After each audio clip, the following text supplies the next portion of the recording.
Esto es Cabildeo Digital.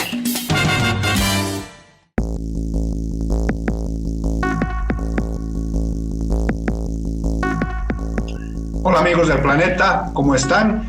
En este 1 de septiembre estamos comenzando el mes dedicado a Santa Cruz y a Cochabamba, un mes que es especialísimo para nuestros hermanos del oriente del país, pero también para los cochabambinos. Vamos a iniciar hablando del tema del censo, pero también vamos a tocar otros temas junto con Carlos Valverde y con Amalia Pando, que ya nos están acompañando para analizar estos temas. Les decía, el tema del censo, el tema del referéndum, una nueva idea que ha planteado el presidente, que es la entrega obligatoria de las divisas. Y finalmente vamos a estar hablando también del tema internacional, sobre todo un aspecto que llama la atención. Uno de los hijos del Chapo Guzmán ahora está en la lista de los 10 más buscados por la DEA estadounidense. Comencemos, ¿les parece, por este tema? Amalia, ¿qué novedades tenemos sobre el hijo del Chapo Guzmán? Hola Cacho, hola Carlos, bienvenidos a todos los amigos. Aquí estamos en las noticias de último momento. Bueno, esta noticia internacional que tiene que ver con las mafias del narcotráfico, los carteles mexicanos, tiene un rebote importante en el país. Resulta que la Embajada de los Estados Unidos en México publica la lista de los 10 narcos más buscados. Ahí están los 10. Entre los 10 está Iván Archibaldo Guzmán Salazar. ¿Por qué lo menciono? Porque en los primeros años de gobierno de Evo Morales resulta que se publicó que Archibaldo, el hijo del Chapo Guzmán, el capo del narco en México, que ahora está preso en los Estados Unidos, bueno, tenía una credencial que le había dado el MAS para poder asistir a todas las sesiones del Congreso. Tenía visa para entrar al Parlamento boliviano. Uno de los narcos más buscados en Estados Unidos. Pero Carlos sabe más de esto. Hola Carlos, por favor, ¿qué sabes de Archibaldo Guzmán Salazar? Amalia, Cachito, recuerden ustedes que aquí salió y se confirmó que el hijo de Chapo Guzmán estuvo en una escuela de pilotaje en Santa Cruz y que aparentemente era protegido por el gobierno ya en ese momento. Yo siempre digo que entre el gobierno de Evo Morales y el gobierno de Arce no se pueden decir, o más bien se pueden decir vos uno a otro, porque si el uno lo defendió a Marcet, en este caso el ministro de gobierno, en el gobierno de Evo Morales, pasando por varios ministros, Carlos Romero, probablemente incluso Sacha Llorenti e incluso Hugo Moldis, defendieron o permitieron la presencia del hijo de Chapo Guzmán aquí en Santa Cruz. Y luego nos enteramos del tema del credencial o de la credencial que usaba para entrar al Parlamento Nacional. Entonces hacemos bingo, ¿no? Lo tenemos completo y ahora nos damos cuenta que el hombre es uno de los más buscados en Estados Unidos, pero además ustedes tienen que recordarse que él es, como yo todavía pienso en algún momento ampliar el libro de Territorio, Poder y Cocaína, sigo de cerca esto. Él es el que tomó una ciudad en México y AMLO le dijo, ok, listo, parémosla aquí, váyanse, no los vamos a detener, pero paremos la matanza. O sea, es muchas las cuentas que tiene que rendir este joven y lamentablemente involucra a nuestro país de manera muy cerca, porque si nosotros conseguimos esa información, los americanos la deben tener mucho más completa, ¿no? Definitivamente. Así es. Quizás para aportar un poquito unos datitos, Chapo Guzmán tuvo 6 hijos varones y 2 hijas mujeres. De los varones, 5 se han dedicado a la actividad de su padre, o sea, prosiguieron con el tema del narcotráfico. Y los denominan ahora los chapitos, ¿no? Porque se hicieron cargo del cartel de Sinaloa, con todas sus ramificaciones. El menor de ellos, Ovidio Guzmán, fue capturado hace unos meses y fue extraditado a Estados Unidos después de que hace unos años también se lo capturó, pero hubo una revuelta en Culiacán, ¿se acuerdan del famoso Culiacanazo? Que hizo que López Obrador diera un paso atrás y se lo liberaran a Ovidio Guzmán, que le dicen el ratón. El otro hermano mayor, Joaquín Guzmán López, que lleva el mismo nombre de su padre, fue capturado hace poco, junto con el gran socio del Chapo Guzmán, con el Mayo Zambada. Sí, señor. Se dice que hay una entrega, que hubo una especie de trampa que le hizo el hijo del Chapo Guzmán, que lleva su mismo nombre, y entonces ahí hay una cosa que todavía no está aclarada. En las últimas horas, Amalia, Carlitos, ha salido la información de que no está como registrado, como detenido el Ovidio, el ratón, el hijo menor de los Chapitos. ¿Colaborador? Sí, parece que algo pasó y ya no está con registro de detenido. Y ahora es Archibaldo, que es el otro hijo mayor de los dos anteriores, que efectivamente hizo el curso de pilotaje en Santa Cruz y que tenía una credencial para entrar al Parlamento, a la Asamblea Legislativa. Hay fotografías con credencial de este Archibaldo, y claro, era pues la evidencia de que estaba protegido. Eso está registrado precisamente en el libro que hace mención Carlos, y que realmente pues, hay que actualizarlo, Carlos, porque esto se está moviendo fuertemente, porque ya se han hecho cargo los hijos de esta maquinaria narcotraficante que es el cártel de Sinaloa. Sí, Mayo Zambrana era el más buscado por Estados Unidos. Sí. Y cae porque uno de los hijos, me parece que Joaquín, uno de los hijos del Chapo, concerta un viaje con él, lo sube al avión y la DEA lo agarra ahí en el avión. Entonces parece que, no es que parece, hay todos los indicios de que los Chapitos negociaron con la DEA, ¿no? Y por eso a uno de ellos ya lo sacan de la lista. Pero a contrapelo de esa teoría aparece esta de los 10 más buscados, en el que aparece Archibaldo Guzmán Salazar. Bueno, yo les propongo cambiar de tema. Adelante. Bueno, he quedado absolutamente sorprendida, como dice la salsa, sorpresas te da la vida. El Tribunal Constitucional vinculado al gobierno, a Arce Catacora, resulta que le rechaza sus 3 preguntas para el referendo y tumba el referendo. El Tribunal Constitucional tumba el referendo al que apostaba el gobierno y le dice, mira, no voy a ni discutir el asunto de fondo porque el Tribunal Electoral ha cuestionado la redacción y el gobierno no ha devuelto, reformulado al Tribunal Electoral, y no es el Tribunal Electoral el que me está mandando esta consulta, o sea que chao referendo, porque ya el claro, eso, ¿no? Lo hizo rarísimo. Sí, yo lo veo muy raro porque el ministro de Justicia, que después de esto debiera haber sido expulsado ya del Ministerio de Justicia, no destituido, expulsado del Ministerio de Justicia, porque no tiene idea de hacer un escrito, no tiene idea de hacer unas preguntas básicas para referéndum. Se aplaza la primera vez, el Tribunal Electoral le devuelve y él lo manda al Tribunal Constitucional en vez de mandárselo al Tribunal Electoral, seguramente pensando que, claro, estos son mis empleados, pero acuérdense que yo el otro día que estuvimos reunidos aquí les dije, ¿no es acaso una señal que...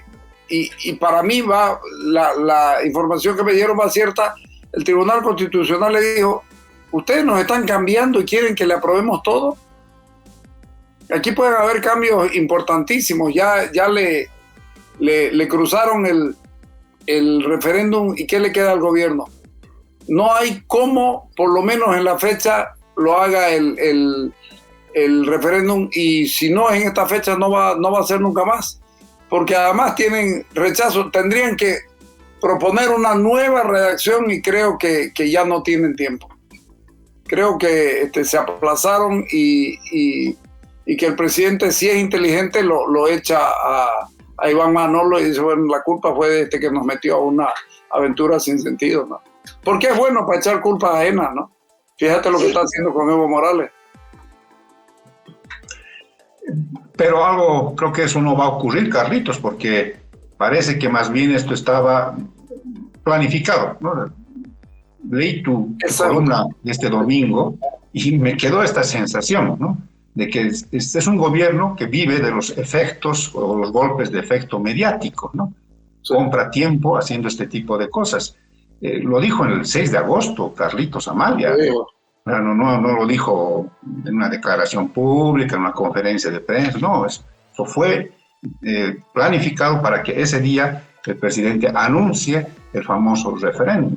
Sí. Pero las cosas luego bajaron de tono, ¿no? O sea, el Tribunal Supremo Electoral, que le observa las 4 preguntas, la tumba una, luego se va al Tribunal Constitucional, sabiendo que tenía que volver al Tribunal Supremo Electoral, la mandan al Tribunal Constitucional.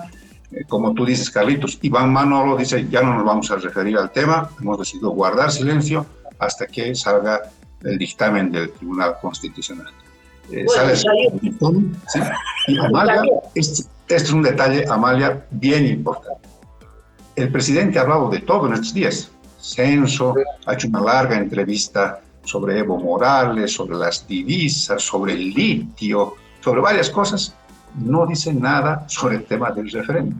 O sea que no dijo nada de nada, pese a que él fue el que escribió o publicó las 4 preguntas en su cuenta de Wikis. Entonces, yo tengo esta sensación de que hacen cosas para comprar tiempo, para que finalmente la gente deje de hablar del tema de la crisis, que es el tema esencial. Tienen una crisis, empiezan a improvisar, no saben qué hacer, porque es un gobierno que va de tumbo en tumbo y no tiene la capacidad ni la fuerza para tomar una sola medida. No te olvides que el referéndum fue la propuesta central del 6 de agosto. Sí. No era una cosa secundaria. Sí. Se jugaron al referéndum y les salió mal. Pensaban cambiar la Constitución vía referéndum. Pensaban que tenían esa fuerza hasta que el Tribunal Electoral les dijo esto no se puede. Es decir, hay un aleteo democrático, ¿viste? Hay un margen en el que la democracia se defiende. El Tribunal Electoral, con Hassen Teufel a la cabeza, dice no se puede cambiar la Constitución así. Y entonces... insisten, perdón, Amalia. Y la protesta generalizada y decir que... Es decir, con el referéndum, el gobierno se vio más cobarde que nunca. Pero fíjate que en la tercera pregunta ya aceptan lo que negaban en la primera. Sí tenemos intenciones de cambiar la cuestión de la constitución política del Estado, al punto tal que si esto lo dejaban llevar, hubieras dicho sí para llegar a una constituyente. O sea, como vos decís, están de tumbo en tumbo y tiene razón Cacho en el asunto que están distrayendo y están tirando fuego de artificio por todos lados, pero es para ver qué pueden capturar, porque creo que lo del censo va a ser también otro de sus problemas gravísimos y que va a tener que tomar medidas muy, muy claras. El gobierno está muy mal y la gente que trabaja para Arce le complica más la vida, y cuando le das a él el micrófono es peor. Yo les decía a los compañeros, les decía a los ministros, tenemos que hacer esto, pero nunca la orden llegaba de arriba. No se atrevió a decirle al presidente, porque en vez de decirle a los compañeros, iba y le decía al presidente, mire presidente, esto no cierra. Yo creo que el presidente lo hubiera entendido, ¿no? Porque lo hubiera llamado a García Linera y compañía, pero él nunca dice yo le dije esto al presidente. ¿Y cuál es su obligación? Decirle al presidente, para eso es su ministro, ¿no? Porque al final de cuentas el ministro de Estado simplemente atiende una determinada cartera para que facilitarle el trámite al presidente, ¿o no? Sí, eso es parte de la cobardía, pues, Carlitos, ¿no? No de ahora, sino también de cuando era ministro de Economía, ¿no? Porque lo que cuentan las fuentes en relación a las famosas reuniones de gabinete de Evo Morales es que cada quien recitaba parte de su tema, en relación a alguna política importante que se estaba decidiendo. Evo Morales anotaba, tenía en su cuaderno, anotaba las ideas más importantes y decía, jefes, porque se jefeaban ahí en el gabinete de ministros, vamos a ir por esta línea, jefes.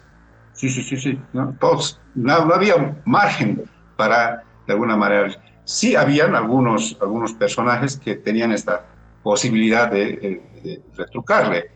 Carlos Romero, por ejemplo, que tenía su peso específico, Juan Ramón Quintana, el vicepresidente de ese momento, Álvaro García Linera, pero el resto, todos calladitos, ¿no? O sea, si Luis Arce tenía reclamos, tenía ideas distintas, tenía sus objeciones, nunca las dijo. Y no debe haber alguien que atestigue que él era uno de los principales cuestionadores de la política. Nunca fue.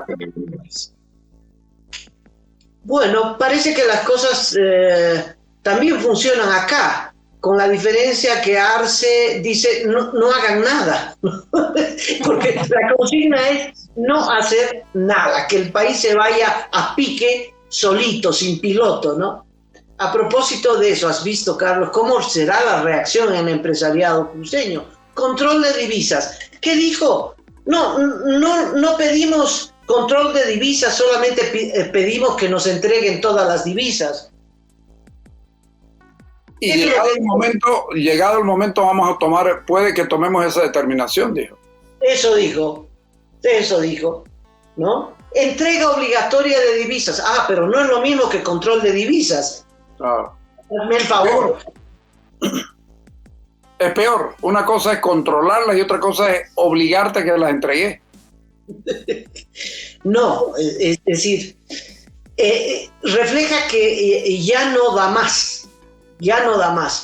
Y se aplica esta medida que yo creo que van aceleradamente a eso, acaban con la economía del país, ¿no?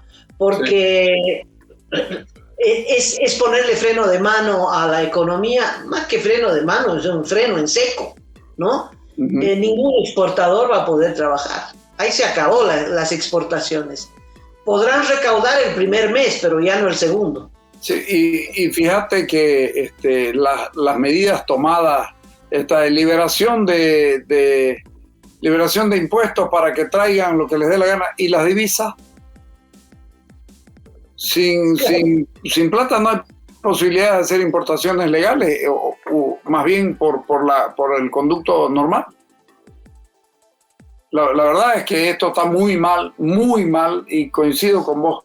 El hombre no quiere hacer nada, no quiere moverse. Qué increíble, ¿no?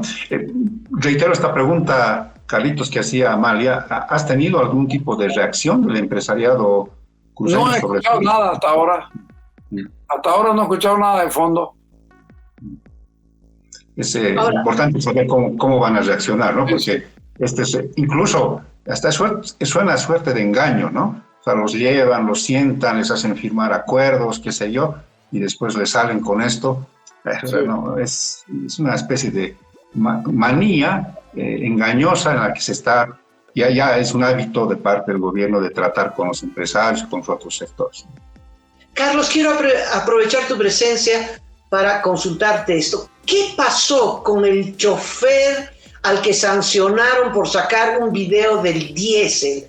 ¿Ese video era porque rompía una norma o porque el video era comprometedor? ¿Qué fue el video que desató el proceso a Juan Yugra, el dirigente de los transportistas? Claro, en realidad esto lleva mucho tiempo. Hace un mes y medio los transportistas recibieron esta sanción al chofer por haber usado su teléfono. De acuerdo a la información que yo tengo, él estaba chateando, no estaba sacando fotos siquiera, estaba chateando en la cabina del vehículo.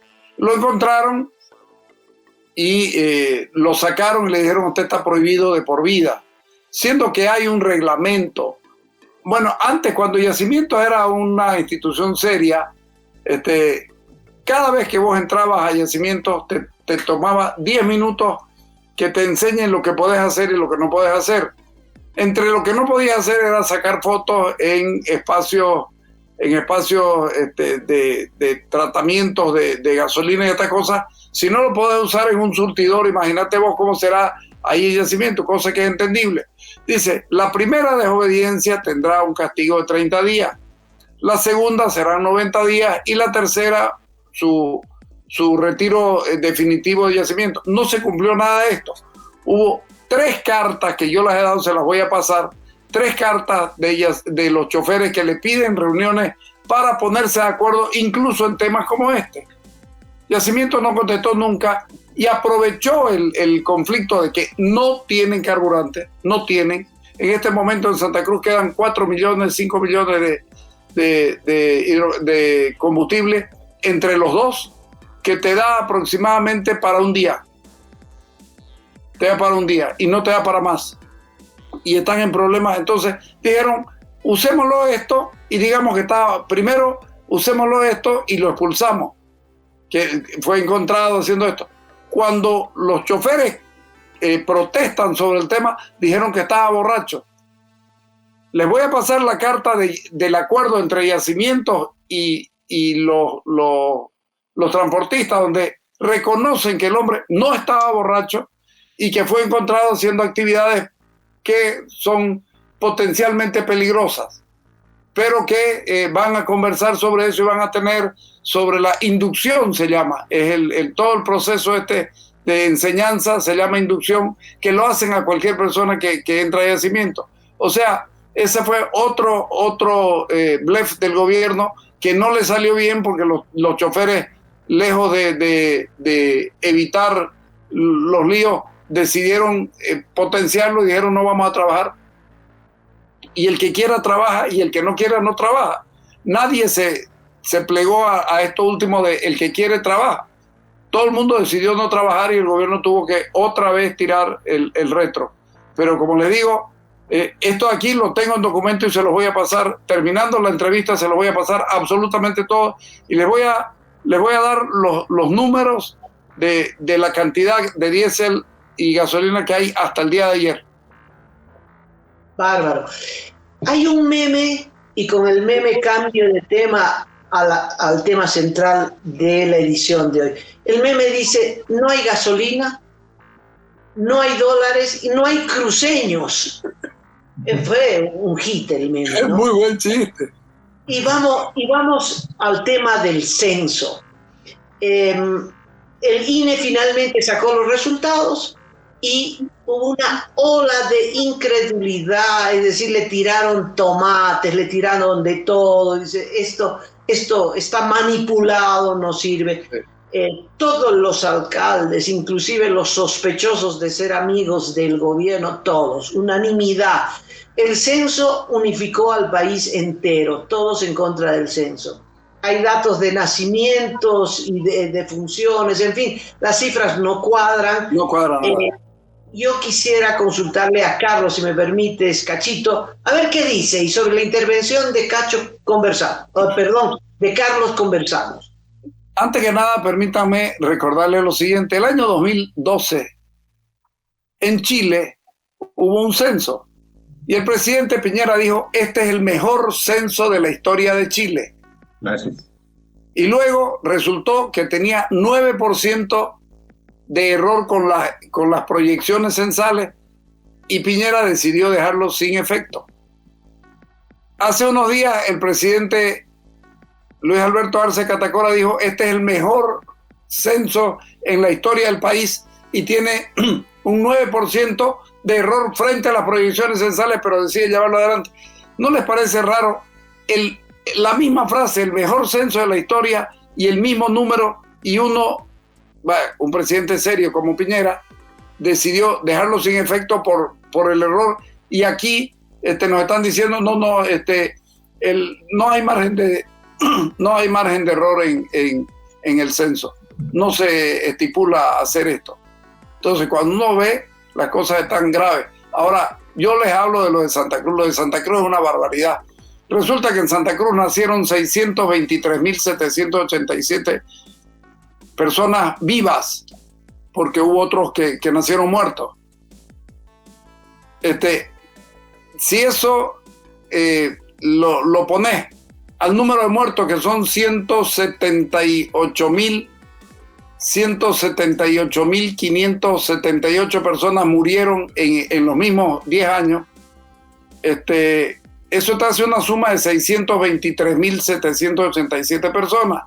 Pero hay entre los idos y llegados a Santa Cruz que terminan quedándose y los que se fueron, hay 400.000 más. O sea, llegas a 1 millón. Y 1 millón de personas más en Santa Cruz lo tiene la gobernación, con un análisis interesantísimo que hicieron sobre medidores de luz, que había sido una forma de medir con más exactitud el número de personas, porque podés tener medidores de luz. Una casa puede tener 3 medidores de luz porque hay 3 hogares y no es solamente una vivienda, sino que tenés 3 hogares. Entonces, dicen que sirve eso, lo he preguntado a mucha gente, me dicen sí. Y por otro lado, la alcaldía de Santa Cruz ha hecho un trabajazo brutal, que lo estoy tratando de conseguir, se los voy a pasar, donde también hablan de más de 1 millón. Si ustedes miran el número de inscritos en la universidad, que son nacidos en Santa Cruz y personas que llegan a Santa Cruz, vas a encontrar que el número es más alto incluso que las cifras porcentuales que está poniendo el gobierno. Es decir, no hay nada que justifique lo que está haciendo el gobierno. No hay nada que lo justifique. Para entender sobre cifras, de acuerdo a los datos del censo, los del INE, Santa Cruz habría crecido en 336.000 personas. Sí, Tú dices que lo mínimo es 1 millón. 1 millón. Yo te estoy hablando de... Estos son los números del INE. Estos son números del INE de nacidos en los 10 últimos años. Ojo, y el censo es por 12, pero vamos a mirarlo por los 10 últimos años. Y sin embargo no coinciden los números de los nacidos en función, en el mismo trabajo del INE, se llama ine.gov.bo, registros administrativos y sociales. Ahí en ese mismo registro te da el número de nacidos, y el número de nacidos es 802.365. ¿De dónde entonces aparecen con 300.000? O sea, tenemos 300.000 menos. Fíjate cómo estará de mal hecho esto, que la diferencia con los números del INE del 2024, de este año que estamos hablando, el preliminar es más o menos 1.015.000.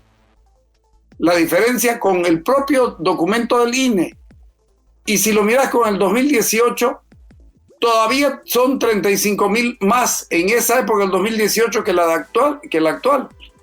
Entonces no le cierra absolutamente nada al INE, y creo que el oso yogi le dicen en Santa Cruz, porque el oso yogi es inútil, ¿no? Si ustedes se acuerdan de la... a Arandia le dicen el oso yogi.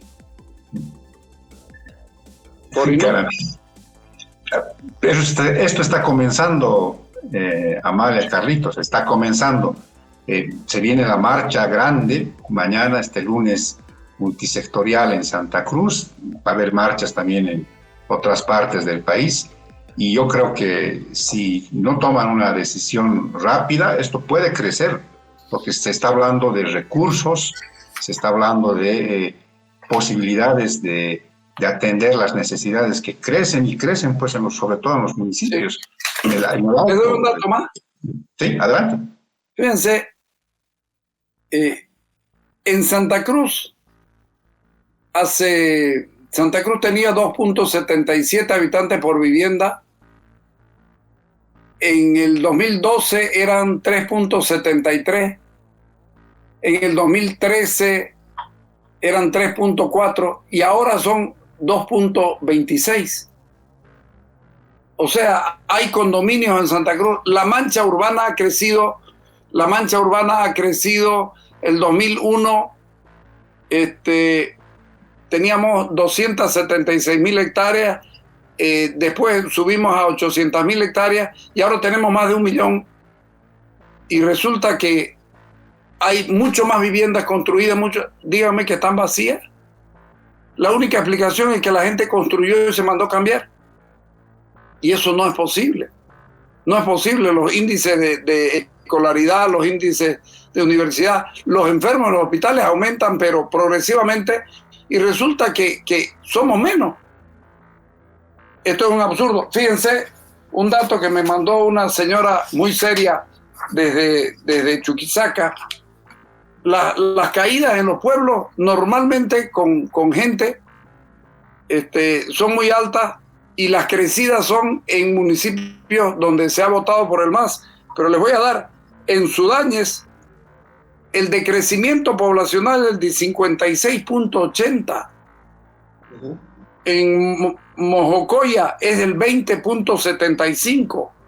En Villa Alcalá del 36.44, en el Villar de 30.13, en Incahuasi 34.44.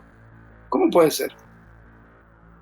La verdad es que da para preguntarse. Villavesia perdieron una cantidad impresionante. Sudáñez es 56.8 el crecimiento. Mojocoya es 20.75 el crecimiento. Villa Alcalá el crecimiento es 36.44. El Villar 30.13. Incahuasi 34.44. Pero ustedes ven en Muyupampa 41.47, que da como para que se crean esto, pero no con el 41.47. En Sucre han perdido en la ciudad 1.55. En Poroma han perdido 14.62, en Azurduy 25%.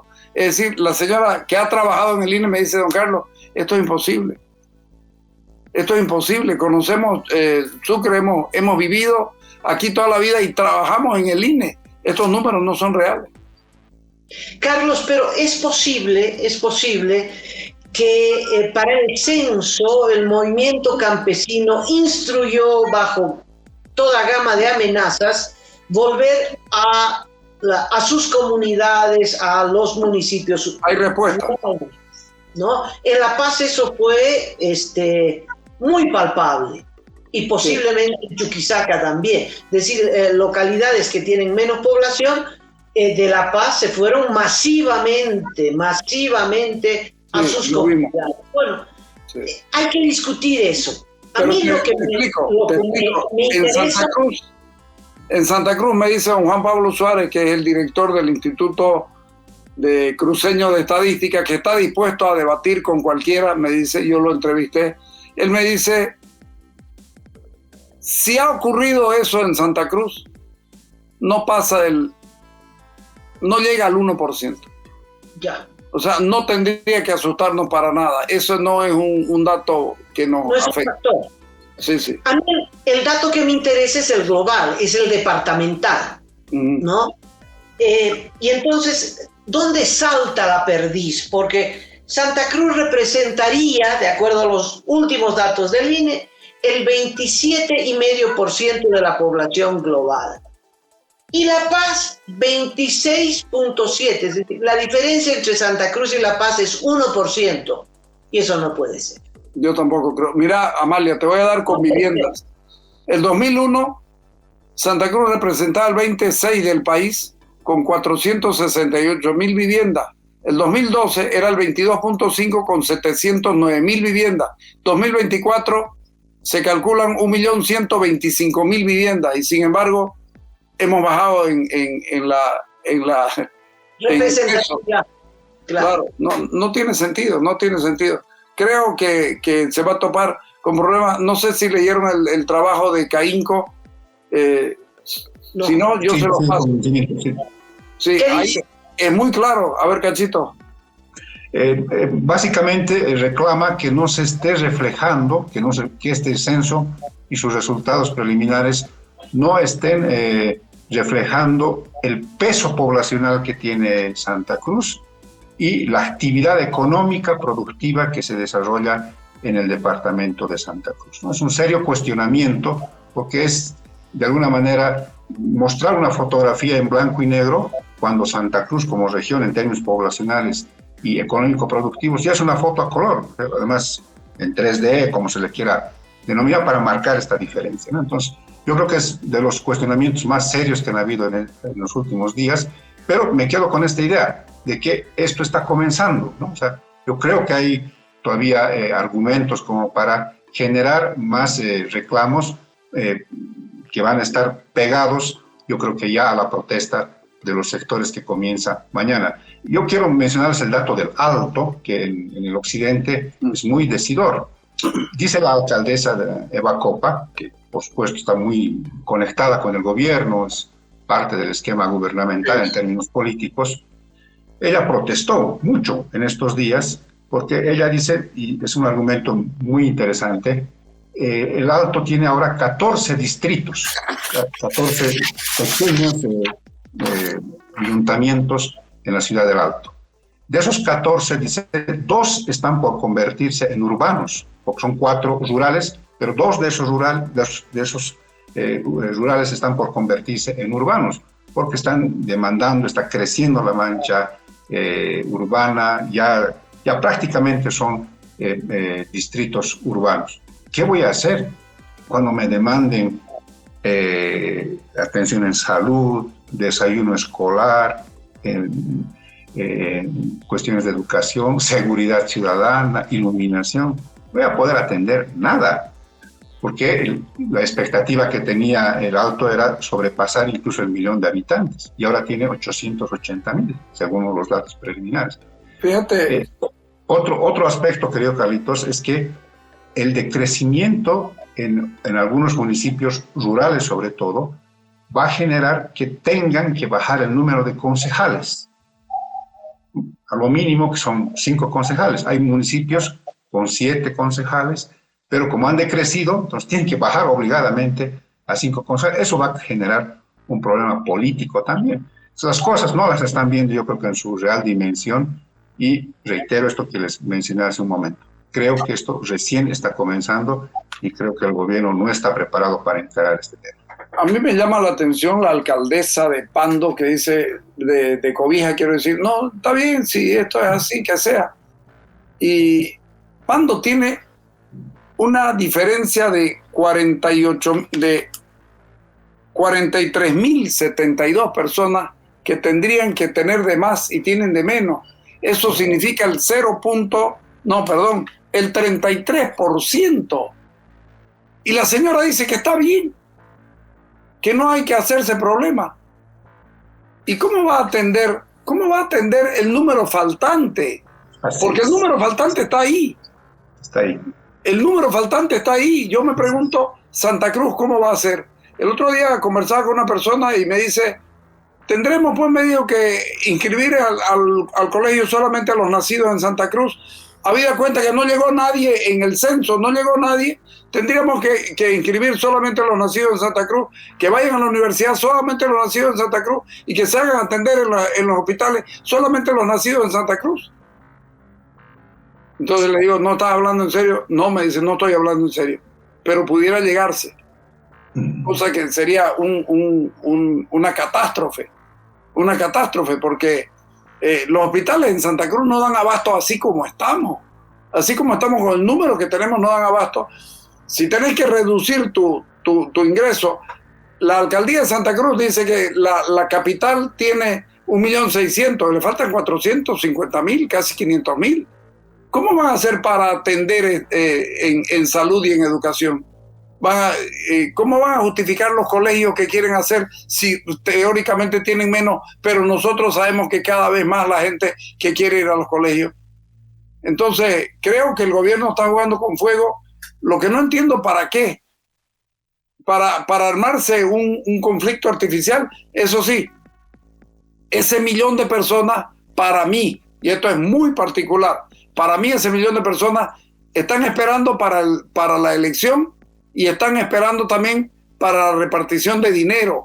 Y ese 1.000.000 de personas va a pasar lo que pasó con Hugo Chávez Frías cuando subió el precio del petróleo, pero inmensamente en Venezuela, pero no estaba asignado ese monto que llegó, no estaba asignado para los departamentos ni los municipios. ¿Y qué hizo Hugo Chávez? lo metió a su propio bolsillo porque dijo, esto lo manejamos nosotros. Terminó regalándole plata a Cuba, regalándole plata al otro, prestándole plata a Evo Morales, y no entró nunca, eso no entró nunca a la coparticipación en los departamentos, y Venezuela tiene departamentos que se mueren de hambre, pero sin embargo el gobierno sigue tirando billetes por todos lados. Para mí, sí. No, sí, termina. Sí, te digo, para mí, 1 millón de personas los van a manejar política y electoralmente. Ayúdenme a confirmar, a ver, quiero confirmar este dato porque es el dato global que es asombroso. El 2012 los bolivianos éramos, según ese censo, 10 millones de personas, ¿es correcto? El 2012, 10 millones. El 24, 12 años después, somos 11. Sí. O sea, hemos crecido en 1 millón. Sí, mucho condón. O se fueron masivamente, como los venezolanos y los cubanos. Bueno, ahora yo tengo una teoría, Carlos, y yo creo que si hubo manipulación de datos, si estos datos, como todo apunta, no son ciertos, tienen un solo objetivo: negar el crecimiento de Santa Cruz. El objetivo es no entregarle los recursos a Santa Cruz. El objetivo es boicotear a Santa Cruz, porque es la estrategia del MAS desde el minuto cero, hace 18 años. No hay otra explicación. Tiene que ser. Y el problema para ellos es que Santa Cruz tiene su Instituto Cruceño de Estadística que trabaja bien, porque si en todo lo demás le va bien, me van a decir que justo el del censo lo hicieron mal, y todos los otros datos son indicativos e indicadores que coinciden con los del INE, que por otra parte dice, no vamos a creer en una encuesta, pero si el INE solamente hace un censo y hace 500 encuestas por año, entonces ¿por qué no va a creer la encuesta si es su modo de trabajar el INE?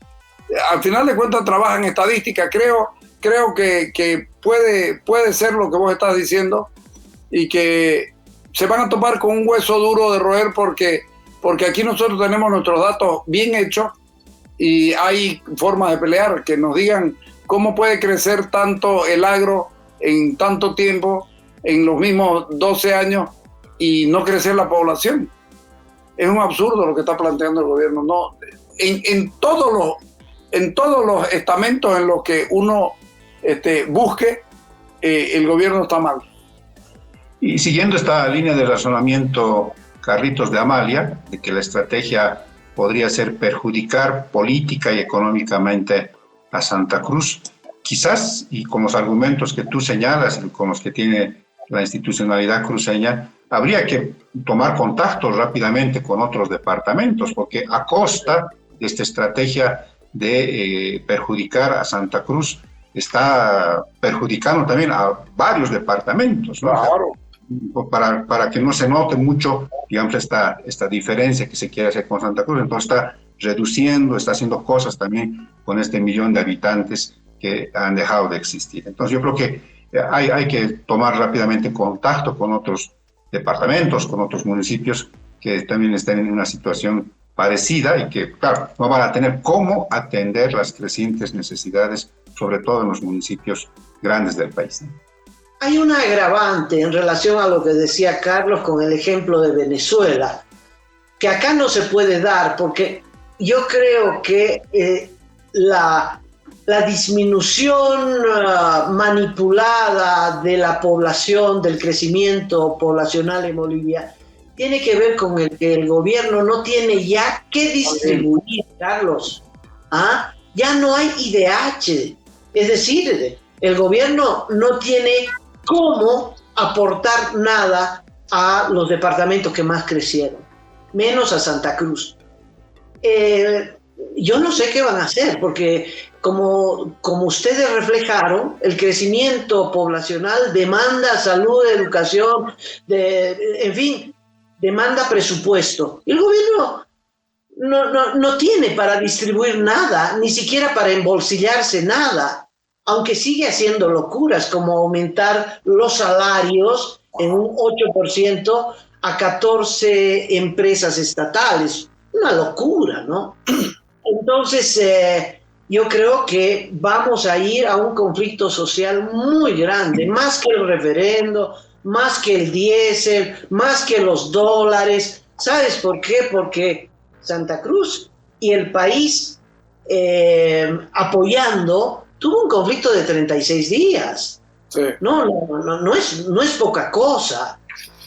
Para Santa Cruz el censo era la tabla jurídica legal de salvación a sus necesidades urgentes, y para el país entero también. Que no son necesidades solo de Santa Cruz, ¿no? Son necesidades del país. Carlos Hugo Molina dice que en 3 años más la mitad de la población del país va a vivir en Santa Cruz, y parece que eso es cierto. En este momento no sabemos cuántos somos. En este momento no sabemos porcentualmente cuántos somos, porque estos datos del gobierno son groseros. No puede ser que hayamos crecido menos de lo que la gente de la resta de los que nacieron con los que se murieron, y somos menos. Y los 300, 400 mil que han llegado a Santa Cruz en estos 10 años, no me van a decir que hemos nacido en este país 70.000 personas por año, como decía Amalia. Es pues una barbaridad que nos digan esto. Es una barbaridad. Es muy grosero. Y después cuando salen a buscar créditos a otro lado, y cuando salen a buscar estas cosas, le están diciendo que tenemos una tasa de crecimiento alta. Yo la compadezco a doña Eva Copa, que debe estar arrepentida de haber tomado partido tan rápidamente por Luis Arce, porque ella va a sufrir muchísimo. El Alto crece demasiado, todos nosotros lo sabemos. El Alto crece demasiado y no tiene la posibilidad de recaudación que tenemos nosotros, porque en el Alto hay mucha informalidad. Gracias. Claro, Gracias. Y además no tiene el poquito de IDH, el poquito de regalías, no lo tiene tampoco. Y no tiene gente que genere pago de impuestos como lo tenemos nosotros. La verdad que el Alto en este momento es una olla a presión, pero con el pico tapado. Cualquier rato va a reventar eso. Sí, efectivamente, Carlos. Mira, hay un fenómeno que se ha producido, según los analistas, los que están comentando sobre este tema, con el tema de Viacha. Según los datos preliminares, es el mismo nivel que tiene en este momento el Alto y Viacha, que es un municipio que está pegadito al Alto. Entonces, realmente esto es... O la gente se fue el día del censo en masa a Viacha, hacerse censar, o hay algo que no está cuadrando en los resultados preliminares, que toman un nivel igual. Fíjense estos datos. La ciudad de Santa Cruz está rodeada, por un lado está La Guardia. La Guardia ya pasó los 100.000 habitantes. Y Santa Cruz y La Guardia ya son una sola ciudad. Santa Cruz y Guarnes están uno al lado del otro, pero la distancia es mucho más larga, son 25 kilómetros, y Guarnes ya pasó los 100.000 habitantes. Si a eso le sumas Montero, que está más allá, y que ahora con el puente al Urubó, que se inaugura el 31, el puente Urubó Village, vas a sumar esa gente más. Esa gente va a venir aquí a la universidad y va a venir aquí a curarse de sus problemas de salud. ¿Qué hacemos? ¿Qué hace Santa Cruz con la suma de 300.000 personas más? Porque el hospital de Montero no funciona hasta ahora, ¿no? Como debe. Funciona a medias. Estamos en problemas. Sí, es exactamente lo que va a suceder, por ejemplo, también en Cochabamba. Sacaba, que está a un pasito de cercado, Villacoyo, Colcapirua. Es grave, es muy grave, no se está dimensionando, en mi criterio, como debería ser, y esto puede generar un conflicto mayor, como ha dicho Amalia. Sí, cuando no hay plata para resolver lo básico y quieres tapar el no entregar esos recursos con un censo mentiroso, lo único que tú puedes predecir con certeza es más miseria. porque Sí. la conclusión es esa.